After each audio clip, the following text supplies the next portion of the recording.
4월 5일 금요일. 오늘의 말씀은 요한복음 21장 1절에서 14절까지의 말씀입니다.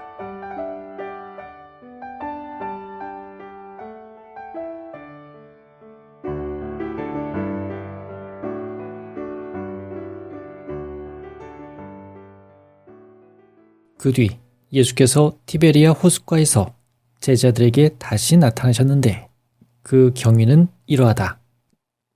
시몬 베드로와 쌍둥이라는 토마와 갈릴레아 가나 사람 나타나엘과 제베데오의 아들들과 그 밖에 두 제자가 한자리에 모여 있었다. 그때 시몬 베드로가 나는 고기를 잡으러 가겠소 하자 나머지 사람들도 같이 가겠다고 따라 나섰다. 그들은 배를 타고 고기잡이를 나갔으나 그날 밤에는 아무것도 잡지 못하였다. 이튿날 날이 밝아올 때 예수께서 호숫가에 서 계셨다. 그러나 제자들은 그분이 예수이신 줄을 미처 몰랐다. 예수께서 얘들아, 무얼 좀 잡았느냐 하고 물으시자 그들은 아무것도 못 잡았습니다 하고 대답하였다. 그물을 배 오른편에 던져 보아라. 그러면 고기가 잡힐 것이다. 그들이 예수께서 이르시는 대로 그물을 던졌더니 그물을 끌어올릴 수 없을 만큼 고기가 많이 걸려들었다. 예수의 사랑을 받던 제자가 베드로에게 저분은 주님이십니다 하고 말하였다. 주님이시라는 말을 듣자 옷을 벗고 있던 시몬 베드로는 몸에 겉옷을 두르고 그냥 물속에 뛰어들었다.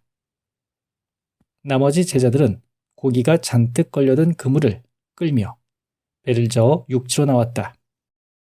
그들이 들어갔던 곳은 육지에서 100m쯤밖에 떨어지지 않은 곳이었다.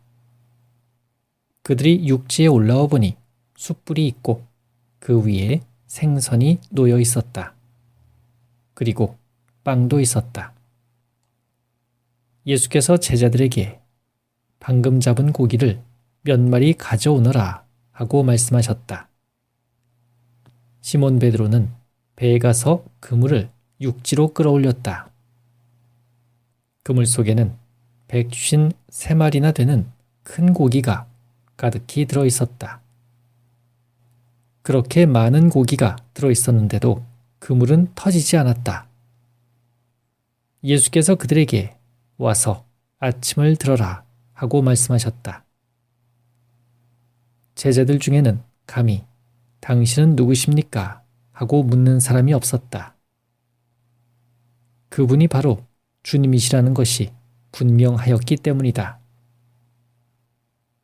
예수께서는 제자들에게 가까이 오셔서 빵을 집어주시고 또 생선도 집어주셨다. 예수께서 부활하신 뒤 제자들에게 나타나신 것은 이번이 세 번째였다. 그 뒤 예수께서 티베리아 호숫가에서 제자들에게 다시 나타나셨는데 그 경위는 이러하다. 시몬 베드로와 쌍둥이라는 토마와 갈릴레아 가나 사람 나타나엘과 제베데오의 아들들과 그 밖에 두 제자가 한자리에 모여 있었다. 그때 시몬 베드로가 나는 고기를 잡으러 가겠소 하자 나머지 사람들도 같이 가겠다고 따라 나섰다. 그들은 배를 타고 고기잡이를 나갔으나 그날 밤에는 아무것도 잡지 못하였다. 이튿날 날이 밝아올 때 예수께서 호숫가에 서 계셨다. 그러나 제자들은 그분이 예수이신 줄을 미처 몰랐다. 예수께서 얘들아, 무얼 좀 잡았느냐 하고 물으시자 그들은 아무것도 못 잡았습니다 하고 대답하였다. 그물을 배 오른편에 던져 보아라. 그러면 고기가 잡힐 것이다.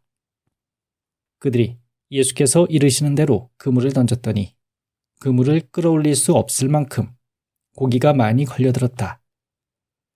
예수의 사랑을 받던 제자가 베드로에게 저분은 주님이십니다 하고 말하였다. 주님이시라는 말을 듣자 옷을 벗고 있던 시몬 베드로는 몸에 겉옷을 두르고 그냥 물속에 뛰어들었다. 나머지 제자들은 고기가 잔뜩 걸려든 그물을 끌며 배를 저어 육지로 나왔다. 그들이 들어갔던 곳은 육지에서 100m쯤밖에 떨어지지 않은 곳이었다. 그들이 육지에 올라와 보니 숯불이 있고 그 위에 생선이 놓여 있었다. 그리고 빵도 있었다. 예수께서 제자들에게 방금 잡은 고기를 몇 마리 가져오너라 하고 말씀하셨다. 시몬 베드로는 배에 가서 그물을 육지로 끌어올렸다. 그물 속에는 153마리나 되는 큰 고기가 가득히 들어있었다. 그렇게 많은 고기가 들어있었는데도 그물은 터지지 않았다. 예수께서 그들에게 와서 아침을 들어라 하고 말씀하셨다. 제자들 중에는 감히 당신은 누구십니까? 하고 묻는 사람이 없었다.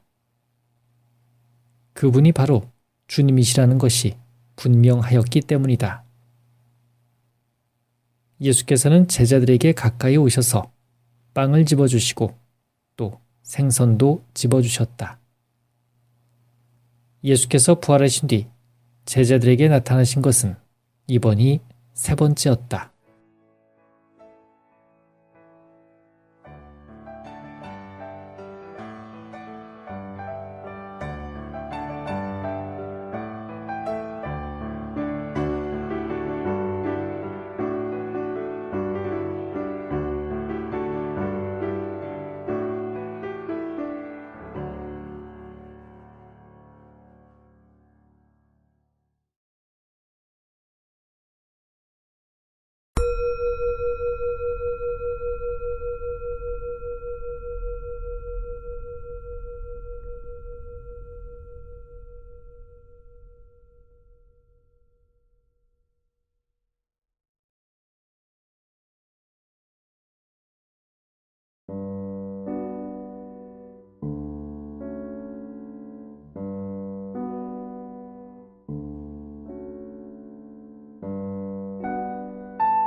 오늘의 묵상.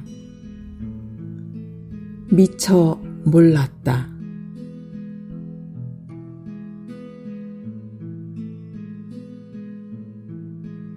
반복되는 일상을 살다 보면 너무 당연해서 놀라지도 감사하지도 알아보지도 못하는 것들이 점차 많아지는 것 같습니다. 돌이켜 생각하면 지금 이만큼 살아가는 것도 다 누군가의 배려요, 누군가의 희생 덕분인데 잊고 지나갈 때가 역시 많습니다. 주일이면 성찬례를 드리며 위로와 위안을 경험하기도 하지만 이것도 매주일 반복되며 타성해졌습니다. 미처 몰라보는 일이 일상에 이렇게나 많은데 하물며 예수님의 부활을 믿지도 아니 생각지도 못했을 제자들이 부활하신 예수님을 몰라보는 게 당연하겠다는 마음이 듭니다. 사실 생활과 묵상에 필진으로 참여한 시간이 길어지면서 매달 묵상글을 쓰는 것이 쉽지 않았습니다. 마감 날짜도 자꾸 못 맞추게 되고 이제 좀 그만하고 싶다는 마음이 올라왔었습니다. 때마침 생활과 묵상을 잠시 쉬겠다는 공지가 있었고 내심 반가운 마음이 들었었습니다. 하지만 매달 말일 즈음이 되면 당연하게 묵상하며 며칠을 고민하던 시간이 없어지자 슬슬 허전해졌습니다. 성서를 펼쳐 읽고 묵상을 하던 시간이 얼마나 소중했었는지 깨닫게 되었습니다. 다시 묵상을 하며 따스한 바람처럼 우리에게 다가오시어 눈과 마음을 열어 예수님을 알아보게 해주신 그분의 숨결을 느끼게 됩니다. 묵상하고 글을 쓰며 주님과 함께하는 기쁨을 되찾게 해주심을 감사합니다. 오늘의 기도를 바칩니다. 주여, 평범한 일상을 감사하며 당신의 섭리를 놓치지 말고 살아가게 하소서.